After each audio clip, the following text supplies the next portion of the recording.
Thanks again for inviting me. Anush and I met each other at the computer measurement group. I don't know, a long time ago. What was it, about 6 years ago, Anush? Yep. Yeah, it was a while back. And I always was really jealous that Anush got to work with MATLAB all day long because it was one of my favorite programs to work with when I was getting a master's degree. And what you might know, Anush, not know, Anush, is not only did I use MATLAB for the HDL coder piece, but one of my very first patents was done utilizing MATLAB as well. So I used MATLAB for a random distribution and built a free pool analysis that was patented. And it worked out really well, but that was the first time I used MATLAB for that at work, and then wrote the patent on it. So what I do now is I'm a distinguished engineer and master inventor. So as a distinguished engineer, I'm responsible for the end-to-end integration of all the architecture of all the deals coming through Europe, North America, and Latin America. So I do about, I don't know, $16 billion worth, and that's a B, of deals a year, where I look at the networking, the storage, et cetera, and provide thoughts about the integration architecture and try to guide them towards IBM's newer technologies, obviously cloud, but now even more hybrid cloud. And I just spearheaded one of our offerings, which is utilizing our new Red Hat OpenShift containerization with the IBM Managed Container Services. So that's now an offering. So it's really exciting stuff, and I have a lot of fun. But I sure miss programming in MATLAB. So that's about it. If you guys have any questions. Oh, I wanted to just say a brief thing about the volunteer work that I do. One of the things that I've found in Ireland is not only do some women coming up through, like what I would think of as high school and early college, they not only don't have parents or women that they know in tech, but they don't have parents and women that they know that even go to an office. So one of the things that I've been doing here in Ireland, which is really neat, is volunteering for Teen Turn, where I get an intern to sit with me and shadow me for the day so they can see as senior women in technology and know that it exists, and this is how you act, and this is how you dress, and this is how you deal with all the men. So I've learned a lot from the mentees, and it's been really fascinating watching. I've had about, I don't know, 6 women come through and 2 guys. So it's really fun to watch them, and some of them have actually decided they don't want to be in technology from watching me work all day. But I guess that's a good sign too. That is awesome. All right, dear Clea. Well, thank you. All right, we appreciate it. So I'm going to say, friends in Lakeside, if you can talk, we can't see you, but do you have any questions? I have a question. Clea, what does it mean to be a master inventor? Does that mean like a certain size patent portfolio? It sounds impressive. Yeah, well, every division at IBM has a different criteria. Mine was working for GTS. I have to get to my 5th plateau.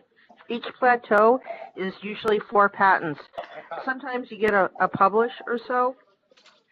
So it's done on the point system, and the publishing thing is kind of, a publish is where IBM realizes there's some intellectual thought there, but it's not really a patent. So patenting's a lot of fun, and I think I have like 47 going through. Oh, wow. Yeah. Wow, thank you.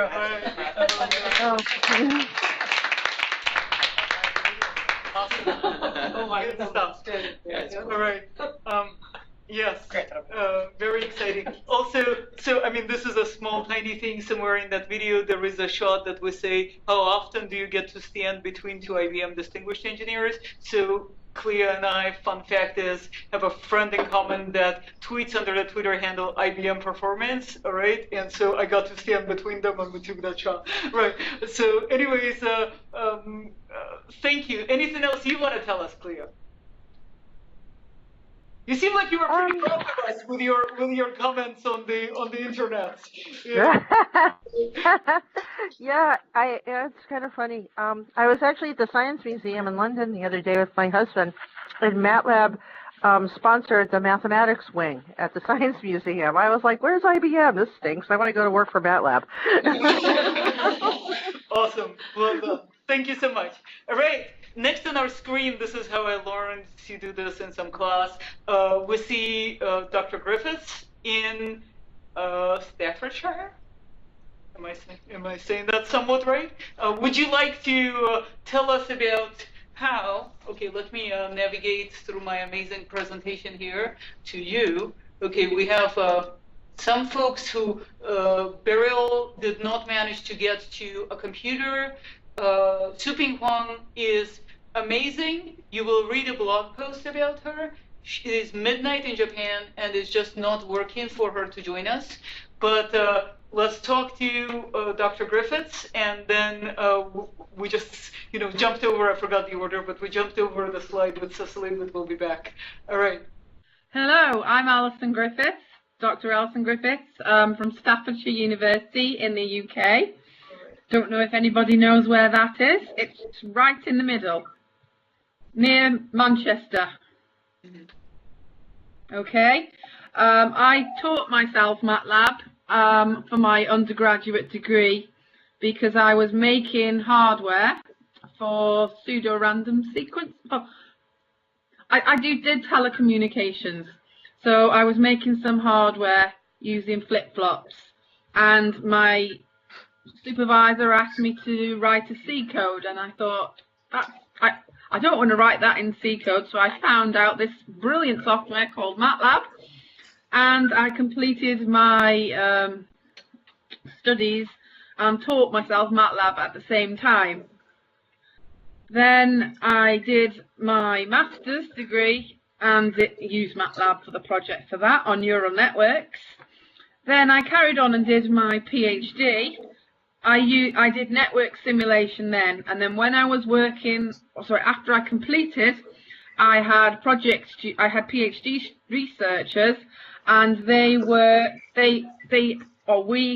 wrote an interface between MATLAB and a network simulator called OpNet, because we wanted the mathematical advantages of MATLAB, and we wanted the network part of the network simulator.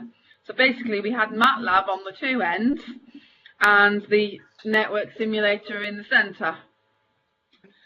I've been teaching MATLAB since 2003 for telecommunications, digital signal processing, and more recently electrical engineering. I started off in the electrical engineering as an apprentice, and then went into education. Whilst I was an apprentice, they had one version of MATLAB in the whole, this is GE Grid, it was Alstom then, so they had one MATLAB license. Now they use Simulink to generate their products. So it's obviously, in that time, it's obviously huge.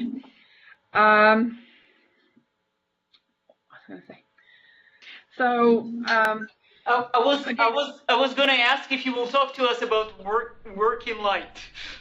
Working life. Okay, so my working life consists of lecturing in the subject area and then reinforcing those lectures by using experiments and simulation tools. MATLAB being a large part of that. And the other day I was teaching MATLAB, and this is a real true story, and the student said to me, "How come you've got to be so good at MATLAB?" And I said, "Well, I taught myself it, and it helps me understand things when I read something and I don't understand it, I model it in MATLAB, and then I understand it." And he said to me, "Well, how did you learn MATLAB to start with?" And I said, "Well, from these books, which are shown on the screen, which were in 1997. And he looked at me, and this is a master's electrical student, and he said, "Did you not use YouTube?" And I said, no, it wasn't even thought of then. And he just looked at me as if to say, wow. Awesome. So, what about the working light reference? Where does that come from? Remember, you were walking in the forest and you came across a plaque that said something. Oh yes, the key, the working light. Yes, I was in a park in Stafford last summer, and I think that's what you picked up on, wasn't it, Nush? Right. And I am a member of the IET, which is the equivalent of the IEEE over here in the UK, and it was about how long ago was it? It was about 100 years ago. 100 years ago, and it was by this tree, and I just happened to be wandering along and spotted electrical women engineering, and I thought, I didn't think there was a women in engineering society or anything like that then. So I just tweeted the picture and found out a little bit more about it, and obviously there was. Right. So obviously it's just this, as we all know, we don't know because it appears in MathWorks that you have an awful lot of women in engineering, whereas in the UK we only have 9% of women engineers. Right. So it's an issue that we're trying to address, and I'm trying to push for it. I was, like 20 odd years ago, they were trying to use me locally to encourage females into engineering. I do a lot of STEM work now, so outreach going into schools with local companies. Again, the same that Clea said, is showing people that, you know, children in schools these days, just male or female, just don't understand what engineering is. So Dr. Griffiths, I had a question for the audience for you. Okay. Who was actually a math worker in 1997? Yes. Oh, yeah. 1997. Who was? I don't know who was. We have 3 women here who were working at MathWorks on this side of the house in 1997. What about Lakeside? Anyone in 1997 there? I was using fast. Not 4. No, Right. no. This is a newer campus. 10 years late for that. Right. But yeah, believe it? You're right. Awesome. Good stuff. So I've used it to write code, convert it to C code. I've used it in all sorts of different ways. So friends, do we have any questions for Professor Griffiths here? Or on the other side of Route 9? I have a question. Yes? So, hi, Alison. You said that you learned MATLAB on your, by yourself. Could you Correct. comment on how, was it easy to learn it all on your own? Because, some languages can be hard to learn on your own. You want to learn it with a group of people or work with, like today we have tutorials and, YouTube and all that. So, Yeah. could you comment Well, on the basically, process? I found it. I'm the type of person that when I'm learning something, I had a graphical calculator at the time. Okay. As I was an undergraduate student, and I saw MATLAB as an enhanced graphical calculator. It could do so much more. I mean, you can obviously do stuff with Excel. So I bought the student version because my university didn't even have MATLAB. And I got those 2 books shown in the picture. And I literally went forwards and backwards through those books several thousand times. And they were my reference. And they're there on my shelf. And it just takes me back to that time when I first learned MATLAB. It's obviously difficult to explain how it interested me because I could see the possibilities of what could be modelled, and it's helped me or empowered me to learn new things. Awesome. But a challenge that I am having to face now is our university do a lot of distance learning. We provide the education to the armed forces, and they in the UK, and they don't. From this semester, they're not coming onto campus. Previously, they came onto campus for a single day where we got them to do. We taught them essentially the module that I teach, MATLAB, and then I get them to do an assignment. So I'm going to be looking for nice videos and good information that's already recorded, but my students currently are asking me to make the videos myself. So that's my sort of challenge is to make some videos and then upload them. Awesome. So I just saw it as it was like a labor of love, I suppose. Okay, very good. Thank you very much. Okay, thank you. All right, awesome. Clap hands. Very excited. It looks to me like we might have lost Cecili, but I know she's very responsible, so she'll be back. Okay, let's go forward to Dr. Ashley Macner. Yes. Why are you here? What is this about? Yes. So actually, I met Anush over Twitter.